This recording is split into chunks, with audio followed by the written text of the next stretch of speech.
I'd like to introduce the next speaker, the final one before the Q&A session, and that's Ingvar Landälv, who has over 45 years of experience in gasification technology-based process plants, has been the CTO of Camrec for 15 years, where he's developed gasification technology and projects for the pulp and paper industry, primarily for producing renewable fuels from black liquor that is generated in the wood pulping process. And the work included research and development, as well as construction and operation of a plant in which black liquor was converted to methanol and DME. And this included tests with 10 trucks that were fueled on this bio-DME, which in total have operated for over 1.5 million kilometers. He's also been a senior project manager at Luleå University of Technology for 5 years. He has chaired the European Biofuels Technology Platform and now works as an independent consultant. And with that, Ingvar, the floor is yours. Thank you so much, Sebastian. You hear me? It's okay? Yes. Yeah, very good. I start with thank you for the introduction. I think I don't need to say anything more, basically what my background is, but there is another part of this, and that is that I've been involved in a couple of reports lately. The 3 ones you see here, not the first one to the left, but the 2 others I've been part or one of the authors too. And we are currently together with 2 American friends doing a job for IRENA and Methanol Institute, which was mentioned by Elko Decker in the morning, which is an update of the IRENA report from 2013 covering methanol. And it should have been out today. So the idea would have been to kind of show the result of that report for you guys all. But we are a little late in the work. So it will take about another month before it's ready. I've been responsible for the biomethanol part. There is 2 other persons have worked with the e-methanol part. And the report has just been under an external review phase. So we got the comments back from external reviewers. My part is, of course, a lot built on the experience and work we did in this so-called ESCAB report, the greenish one from 2017. And the IEI Bioenergy report from 2020, which was presented in the spring of this year. So the thing I will show you is partly from the previous reports and a bit also touching on results from the new report. I will try to cover these topics. The first one about the problem of actually identifying a methanol as being fully green or blue or gray or brown. There are little different color patterns here. I will not talk too much about it because it will be a discussion point for sure when it comes out. But I will go through these 6 items in 15 minutes, hopefully. So this is a chart we have developed in the group and in a lot of discussions. What is green, what is blue, and what is actually pure fossil methanol. And I will, of course, then work on this upper part here, starting with biomass, and then go via syngas to methanol, but also working with green hydrogen as an extra input to the syngas system. Simple description of what the gasification-based methanol plant is this chart, which I'm sure most of you recognize. When you start with biomass like corn stover, straw biomass, or MSW, you start with some kind of pretreatment, then you gasify it mostly with oxygen, or sometimes indirectly with heat coming from an outside source. Then you need to clean the gas. You need to remove some components to get a good quality or a perfect quality syngas for the methanol synthesis, and then you convert it to methanol and purify the methanol. And typically, starting with biomass, you reach energy efficiency of about 62-63%. If you have some more nasty feedstocks, this may come down towards 50-55%. But I would say 60-63% of conversion is definitely reachable. We have been through and talked a lot to projects in various stages of planning and construction. And this is a list which will be more elaborated in the report I mentioned. There are some big plants for renewable methanol production in the US, like Transworld Energy in Florida and New Hope Energy in Texas. You're talking about almost 1 million tons per year, or 875 and 715. And then there are smaller ones like the Eni one in Italy, planned to gasify MSW, the lowland methanol in Holland, quite similar to the Italian one. You have 2 projects in Europe planned by Enercam, one in Holland, one in Spain, about 200,000 tons. Then there are also mentioned projects which has been quite in detail elaborated, because this is a combination of where work has been put in and where you're really planning to build plants. Then Elko mentioned this small green methanol producing unit in Sweden at the Södra pulp mill, which produces about 5,000 tons per year. That was started in the spring of this year. But the one question I got from the organizer was how much actually green methanol is there out there today, and it's below 200,000 tons. That's, I think, the easy answer. But quite a lot of projects in quite advanced stage of planning is also correct to say. There is another way of doing methanol, and that is to start with biogas. And first of all, the possibility of blending biomethane, I mean purified biogas, into existing methanol plants. And this is done at least in 2 places. There may be some others in the US. We have been talking about that. But BASF is doing this in Ludwigshafen, and also OCI BioMCN, which was mentioned before here, is doing that in Holland. We don't have exactly, I mean, it's actually not open in the public how much is blended in, but there are works going on in this, and I think this is the only way to motivate use of biogas, because the conversion cost of making it into biomethane is quite high already. So the extra cost of converting biomethane to methanol is quite high. And we have elaborated that in the report, which I mentioned about.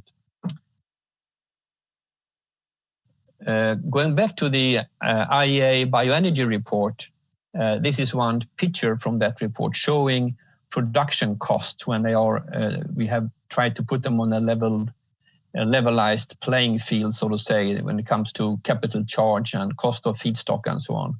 And on these 9 various pathways, you have methanol from bioenergy and MSW there to the left part of it. And here you can see that different reports and works claim that they can do green methanol from bioenergy, biomass, at the level of 60 to 100 euros per megawatt hour, which is more expensive than the current fossil fuel price and more expensive than the current fossil methanol price, but it's quite competitive. You cannot compete head to head, of course, but you are getting not too far away. And especially on MSW, in the current situation where the MSW problem is that issue is that the user of those feedstocks can actually get credited to take the feedstock. You can get down to production costs, which are approaching the current fossil fuel price range. On the next picture, I have these 6 fuels included. And here we have introduced, this is also from the IEA bioenergy report from 2020. We have included what can happen if you have a cost reduction potential over some 15 years ahead of you. And we have calculated in the report from IEA then with roughly 25% of capacity reduction on these systems. It says 25 to 50 down there, and that covers all the various pathways. But on the methanol pathway, we talk about roughly 25% capacity reduction and 10% reduction on OPEX. And then over time, when the technology becomes more mature that we can have a lower overall IRR on the investment from 13% to 10%. And those two tricks, those two activities would lower the production costs as the figure shows. So there you can see that both biomethanol and MSW-based methanol comes down into the area of the current fossil fuel price range when the crude oil is at $40 to $70 per barrel.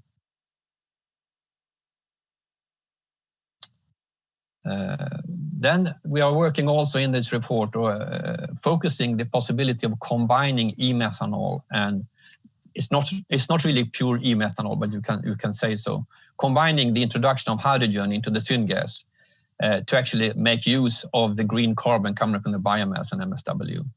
And the first step to do that, I call it step 1, 2, and 3. And the first step is to then eliminate the water gas shift unit. And instead of changing and reacting CO and water to hydrogen and CO2, you introduce external hydrogen to get the right hydrogen-CO ratio in the gas to the methanol synthesis. That has a lot of advantages, real pure advantages, and is no real technology risk in that, because it's actually using the same equipment. You eliminate one key unit in the system. And then you increase the production from a certain amount of biomass, like 100 megawatt of biomass, from 65 to around 80 megawatt. But of course, you need to consume renewable electricity.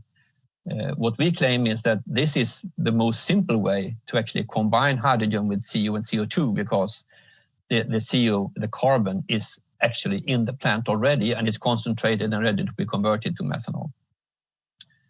And this becomes even more interesting if you go the whole route. If you say that, okay, in the previous picture, in this one, we took the CO and converted it in the same type of catalyst which is standard for methanol synthesis. But in the next step, we actually take the CO2 coming from the acid gas removal and combine that with more hydrogen to make methanol, and then have a common distillation unit. Or actually, if you would improve or actually modify the methanol catalyst, you can keep the CO2 in the synthesis and just inject the hydrogen. Then you need another modified catalyst. But this is well known, and it was basically shown by Dow here that the catalyst, and it has been shown in other plants, that you can react CO2 with hydrogen to methanol. This would be a combination then, CO and CO2 with hydrogen. And in this way, you actually convert 99% of the carbon in the biomass to carbon in the methanol. And as you can see, you get 50% more out of methanol energy than you put in as biomass energy. And you use all green carbon, which is in situ, basically. But you consume, of course, a lot of power, but this is the same ratio. The 170 to the additional methanol is the same ratio as you would have in the standalone hydrogen and CO2 unit. So it's the same numbers, basically. I would like to highlight another issue here, which comes up a lot, and that is where is the main investment if you want to change the fuel system from being today's fossil-based to a fuel system of the future being renewable-based. And what I claim is that the main investment is really in the fuel production, while we are quite easily carried away saying we need to have the same distribution system, we need to have drop-in fuels and so on. Of course, it would be fantastic if we could, but if that is too costly to produce, like via the FT route, it's really not in the distribution you have the big investments. It is in the fuel production. I would claim it's basically 90% or so of the costs showing up there. And I have done a Swedish example here of 60 terawatt hours of fuel, which is about 75% of current use of fuel in Sweden.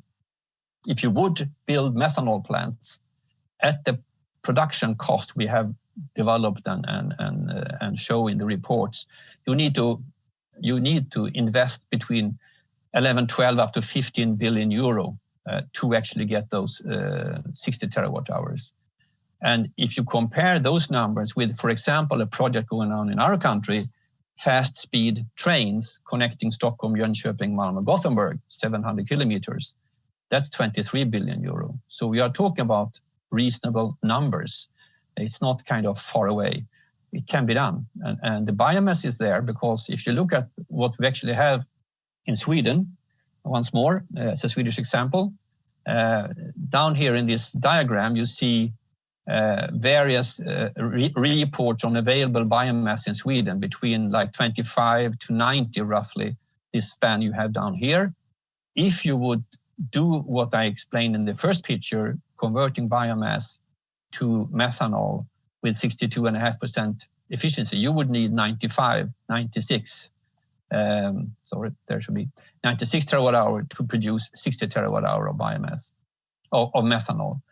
But if you use this step 3 version, which I showed thereafter, taking 39 terawatt hour of biomass and combine that with 66 terawatt hour of power, you would also generate 60 terawatt hour of methanol.